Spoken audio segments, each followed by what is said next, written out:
Hello and welcome to Prairie Pulse. Joining me today is Clay Jenkinson, and he's here to talk about his newest book, and we'll get into that in just a little while. But Clay, thanks so much for joining us today. It's a delight to be here. Thank you. As we get started, tell the folks who might not know you, and I know we've got a lot of listeners and viewers out there, and of course with the Jefferson Hour that you're known for so much on radio, but tell the folks a little bit about yourself and your background. Well, I'm a North Dakotan. I grew up in Dickinson. I studied at the University of Minnesota and then at Oxford. I've had a long connection with public radio and public television. I've been doing the Thomas Jefferson Hour for a very long time, and it's broadcast here in North Dakota and in Minnesota.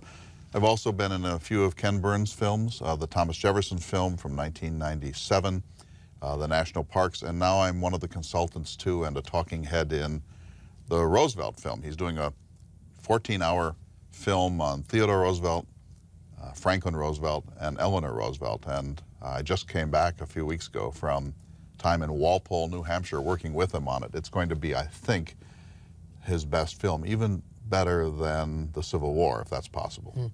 Well, now that's saying something there, but that is interesting. But so let's talk then about your newest book here, the character of Meriwether Lewis, Explorer in the Wilderness.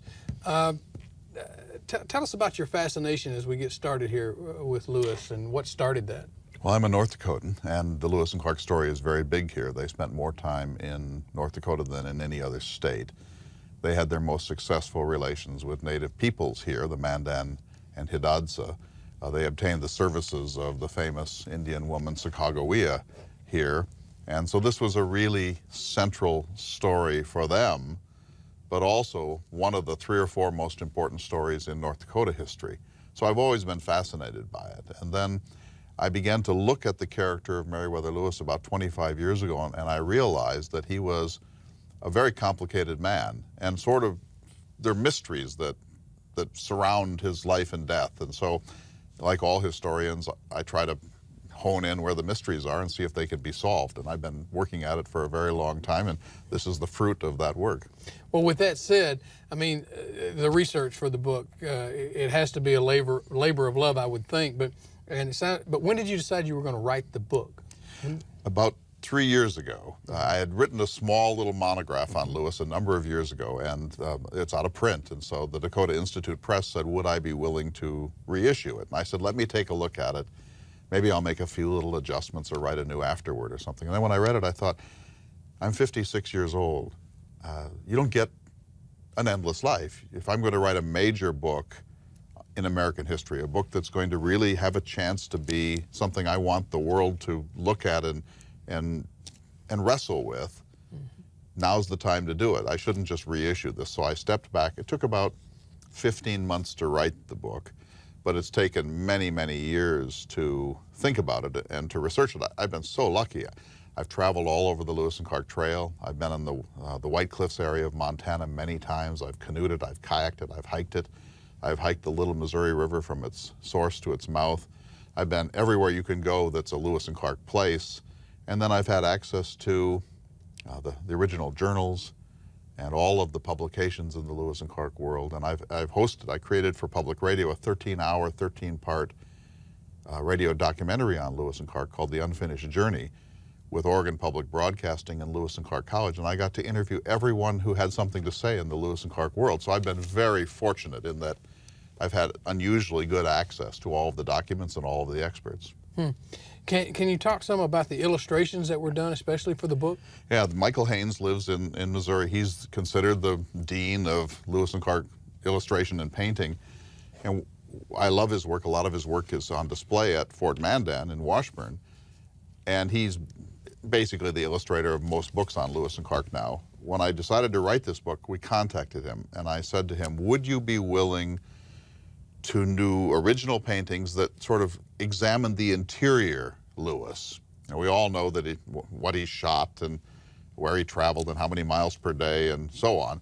But I wanted to look inside the mystery of Lewis. And so these illustrations are of Lewis when he's quietly alone collecting plants up in the Bitterroot Mountains, or when he unfortunately had to kill a Blackfoot Indian in Montana in July of 1806, and he's kneeling over the dead man and really contemplating what he's done. an illustration of him at Fort Mandan, standing alone on the ice, which he was a loner. And the shadow of Lewis has an ice crack in it. But Michael Haynes is a brilliant artist, and he did these explorations of the interior soul of Lewis by way of illustrating this book. I'm immensely proud of what he did. Well, with that said, and you almost alluded to it, you studied the Lewis and Clark journals extensively, I understand. And what did you reveal about Meriwether Lewis as a person? I'll tell you what I did. We all know the story. It's a part of American mythology, and we had the bicentennial, and millions, tens of millions of dollars were thrown at this story. So everybody is sort of aware of it. But I think we've been stuck in a kind of mythology about Lewis and Clark. And the mythology is that they never had a bad day, that Lewis and Clark were essentially interchangeable, that their friendship was, as Stephen Ambrose liked to put it, the best friendship in American history, and so on. And some of that is true. What I wanted to do was like in the Men in Black movies where they take that thing and they zap your brain and make it wipe out.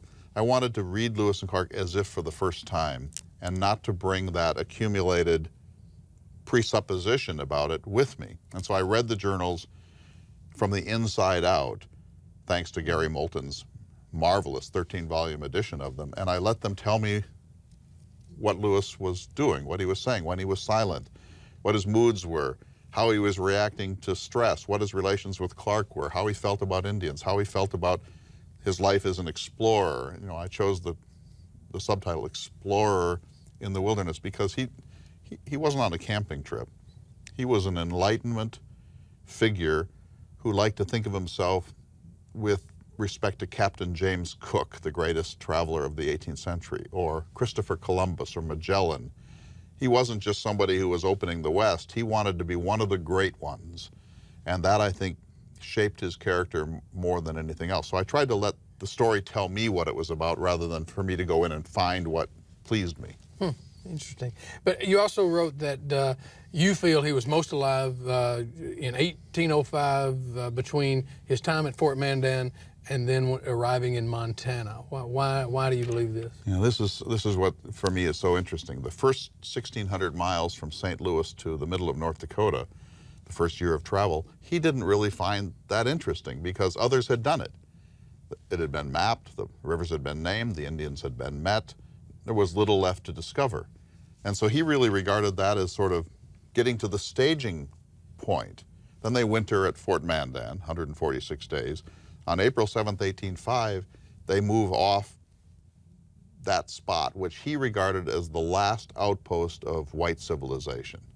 A teeny little slender outpost, but the last one. And he felt that every step he took west of Fort Mandan was a step into terra incognita, that he was the first, quote unquote, civilized man ever to see that bluff, that bend in the river, that Indian tribe. And so this is when he felt truly alive as an explorer. And from the moment that they left Fort Mandan, April 7th, 1805, until they got over the Bitterroot Mountains in early September 1805, he wrote virtually every day. And he is as great a writer during that period as any explorer who has ever been anywhere. Once they got over the Bitterroot Mountains, he sort of shrugged it off and stopped writing. He went silent for the Columbia Basin, down the Clearwater, down the Snake, down the Columbia. He was silent for that entire portion of the journey. And my view is that he was really a Missouri River man, and he was happiest in Montana. And by Montana, I sort of mean from the Rocky Mountains to Fort Mandan, but that portion of the journey, the Missouri that had never been discovered, at least to his own sense of it, that's where he felt like he was really a man of destiny, and he wrote about it with equal capacity. We'll talk some about Lewis's background as a person and how, of course, Jefferson chose him and Clark to lead what is now, of course, a legendary expedition. Well, this was all the brainchild of Jefferson, and in this book, Jefferson has a big role. I'm a Jefferson scholar, I'm a Jefferson impersonator. A lot of my life is spent with Thomas Jefferson, and I love Jefferson. And I think that the relationship between Lewis and Jefferson has been underplayed. And Stephen Ambrose gave it a considerable amount of attention, but I think in some ways he whitewashed it. Jefferson was an enormously gifted visionary, but he could not have survived 3 days on the Lewis and Clark Trail. And so he chose somebody, this was his fourth attempt, he chose somebody that he thought could really show the right stuff, and that was Meriwether Lewis. Lewis was young enough to be Jefferson's son. Jefferson had no sons. He grew up within sight of Monticello. Lewis's mother, Lucy Marks, was a friend of Jefferson's. Jefferson chose Lewis because he knew that he had enormous wilderness skills, not particularly well educated, but he had the capacity to actually accomplish this thing. And then Jefferson got him a little short course in the Enlightenment by sending him to Philadelphia and having him work with Benjamin Rush and James Patterson, all these Enlightenment figures from the American Philosophical Society. So they were sort of friends, but really patron and student. And Jefferson then sent him on his way. Well, the greatest decision that Lewis ever made was to hire Clark as his co-captain. Jefferson chose Lewis. Lewis recognized that he could not pull this off alone, that it was too complex. So he chose William Clark as his partner in discovery, as he put it. And that was probably the making moment of the success of the expedition. With that said, can you put into words the importance of the Lewis and Clark expedition and what it meant to America and Americans? Well, it's given us one of our great road stories. And James Rhonda, the great Lewis and Clark scholar, was at Monticello for the kickoff of the National Bicentennial in January of 1803, and he said, America loves road stories, Grapes of Wrath, Kerouac's On the Road, Piercing Zen and the Art of Motorcycle Maintenance, and so on. But the first great road story in America is the Lewis and Clark story. So it's about an epic journey. They opened the American West, and even though they had trouble with a couple of Indian tribes, the Lakota in what's now South Dakota and the Blackfeet in what's now Montana, in more than 51 different tribes that they met, on the whole their encounters were harmonious and mutually generous and respectful, and the ethnographic data, the descriptions that Lewis and Clark brought back of those tribes are really important in the annals of anthropology. And so this helped to set the tone for America's westward movement. But it has to be said, they were also agents of empire. They would come to an Indian tribe and say, we don't want to buy a single acre of your land, but there's a new sovereign. It's the red-headed chief back in Washington, and any relations that you have with a European-derived government hereafter must be with us, and not with the French, not with the British, not with the Spanish, etc. So benevolent, peaceful, scientific, mapped the West, named the West, opened the West, but we have to admit that they were also the harbingers of the conquest of the West, and from a Native American point of view, that's been a largely negative story. Well, talk some about Lewis after the expedition, and as you put it, his re-entry problems, and I guess as you write, you believe he suffered what is now known as the Buzz Aldrin syndrome. I coined that.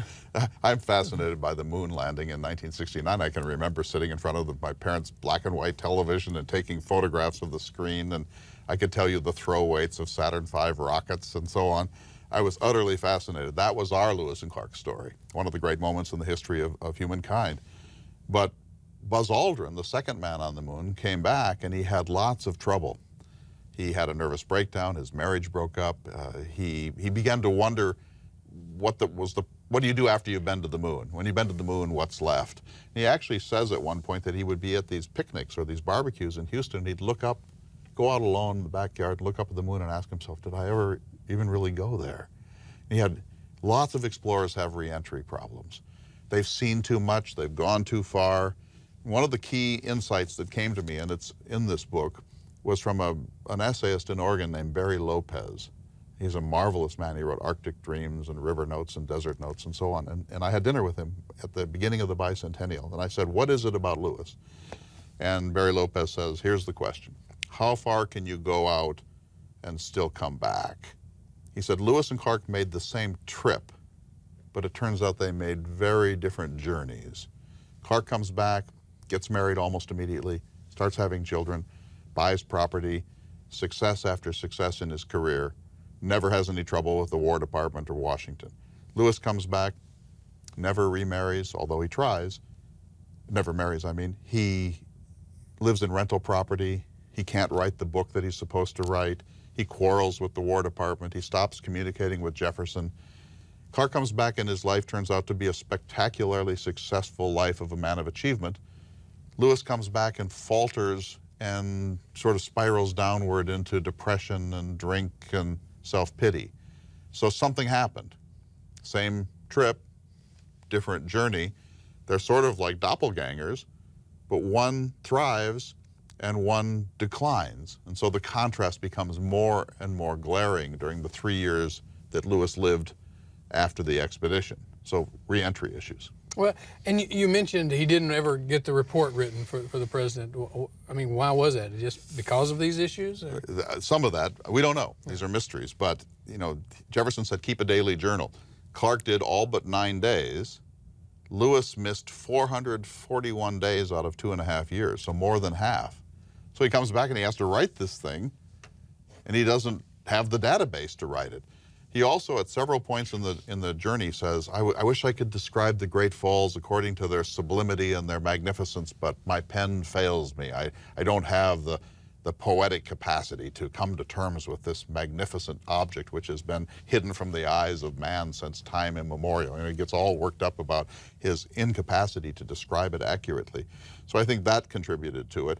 He also set his heights too high. Instead of saying, I'll write a book and we'll see what happens, he was going to write a 3-volume Enlightenment masterwork in which ethnology, and there was going to be an essay on why the Great Plains are treeless, and a proposed plan for our policy with respect to Native Americans and the fur trade. And he wrote a prospectus. This is the kind of 3-volume book I'm going to produce. And it was so lofty that Jefferson couldn't have done it. You know, the great German explorer Alexander von Humboldt couldn't have done it. So Lewis should have just said, I'll see what I can write. And probably then he would have been able to produce something. But as he couldn't write the book, he starts getting letters from Jefferson. How would you like to get these letters? Saying, when can we expect your first volume? So this is, I mean, imagine if President Obama called you today and said, I'd like you to produce a report on public television. There's pressure. Now imagine that it's America's Da Vinci writing you and saying, when can we expect the book you promised everyone? And so Lewis then stops communicating with Jefferson because he has writer's block and he does the shame of it. So this contributed to his demise, that he couldn't produce the book. From Jefferson's point of view, the journey was less important than the book about the journey, because only a few people got to be on the journey. The world wants to read the book about the journey. Well, you mentioned President Jefferson picked him for the right, because he had the right stuff. I don't know if you got that. No. I picked up on that. But so what was the relationship? Maybe as President Jefferson, how would you say their relationship was? Well, Jefferson was a great man and a great visionary, and he never had a bad day, and he never had writer's block, and so far as we know, he never had moods. He was just one of those men who was equal to every challenge in life. He wrote the Declaration of Independence. He built the University of Virginia. He designed the Capitol at Richmond. He created the library classification system for America. He wrote 22,000 letters. He wrote, Jefferson never had a bad day. He's hitting home runs and triples all of his life. Jefferson's great mistake was he thought everybody could be a kind of little Jefferson, that you too could do all these things, maybe not at his level, but he didn't realize that Lewis was a moody, self-punishing, tightly wound, mercurial man who didn't have Jefferson's famous stability and equanimity. And so he loved Lewis, and he wanted Lewis to succeed, but he didn't realize this is a troubled young man, and the pressures that I'm putting him under may be too great for him to sustain. And so he didn't have the kind of sympathy you would want when you're dealing with a troubled genius. Jefferson was an untroubled genius. He couldn't quite understand what a troubled genius looked like, and he would say, well, we'll just sit down and write the book, or just do it. It's so easy. I can do it, so everybody can do it, can't they? And that's, of course, part of the paradox of America. Jefferson assumed we could be little Jeffersons, and look at us. Look at the election of 2012. This is not a Jeffersonian democracy. What it is, I don't know, but we are not little Jeffersons. With that said, I try to wrap this into a couple of things here. Lewis was considered a heavy drinker. How much of that took on the aspect of his personality, but also with that, in today's medical language, do you believe Lewis would be categorized as bipolar? And again, so how does all this play into the makeup of Lewis? Of course, we don't know, but he does seem to have been a heavy drinker. Jefferson said that after he came back, he fell into a depression. Jefferson said he was prone to depression. He was a melancholic.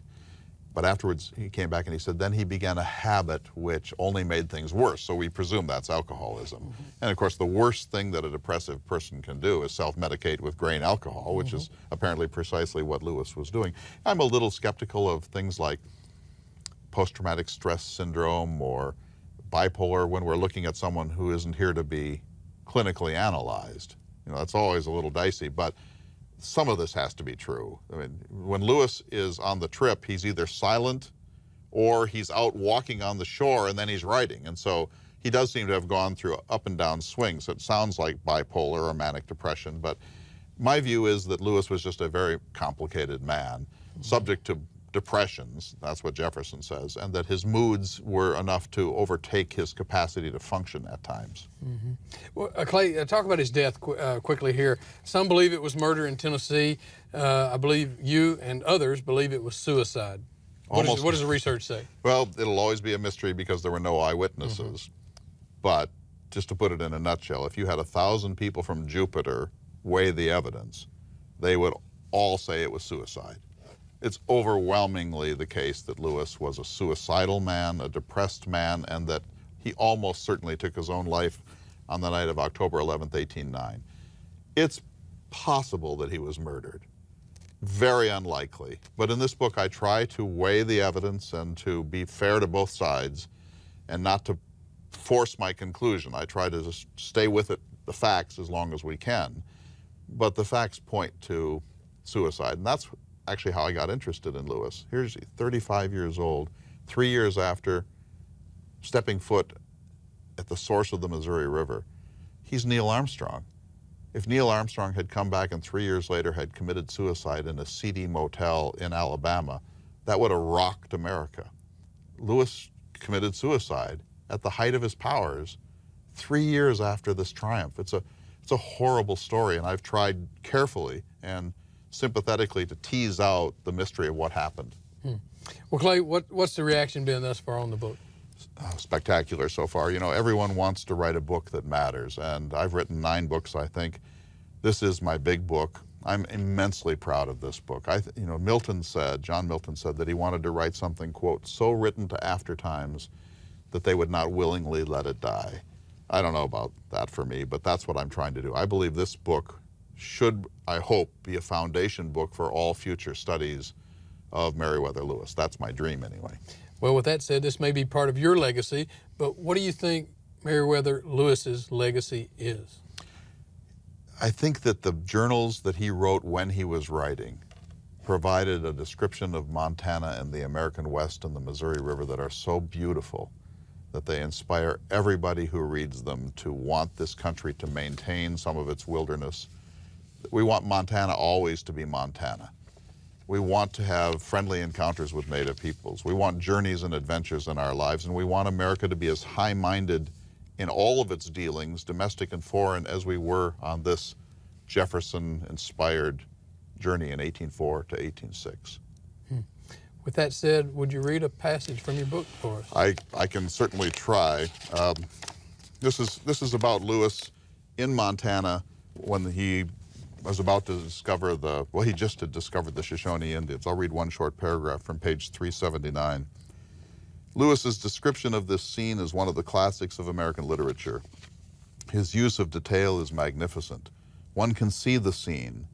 4 virile and heavily armed white men in buckskins, 3 Native American women in deerskin dresses in the pristine mountains just inside Idaho, everyone on edge, the women wondering if they were going to live out the day, the men glancing around nervously, rifles ready. Lewis feeling continental success within his grasp, but intensely fearful that something might still go terribly wrong, daubing vermilion powder with his fingers on the faces of the women he has never met and with whom he could find himself communicate, vociferating a word that he thinks means friendly white man, and they probably regard as either stranger or just plain gibberish.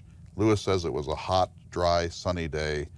One can picture the scene. Anyone who's been out in the foothills of Montana during the dog days of summer can feel that moment, remember dust in one's nostrils, the little stirrings of the summer breeze, the intense soundlessness of the heart of the wilderness, and the big, big Montana sky. So that's sort of the flavor of the prose. Well, it is. Again, if people want more information or want a copy to buy the book, where can they go? Published by the Dakota Institute Press of the Lewis and Clark Fort Mandan Foundation. They can go to fortmandan.com or to Barnes & Noble or to amazon.com or any bookstore. This is nationally distributed by the University of Oklahoma Press, so it should be widely available. But the way to get it signed by me, if they want that, is to go to fortmandan.com or just to your independent local bookstore. Clay, what's your next book? I'm writing a novel about white Indian relations in North Dakota. The gulf between whites and Indians in North Dakota is very wide, and I'm trying to write a young person's novel about the two cultures in the hopes that we can create a conversation. Well, we'll look forward to that, but right now we appreciate this one, and we'll see how it does. Thank you so much. I'm Thanks thrilled so to have much for written joining it. us today. Thank you. Well, that's all we have this week, and as always, thanks for watching.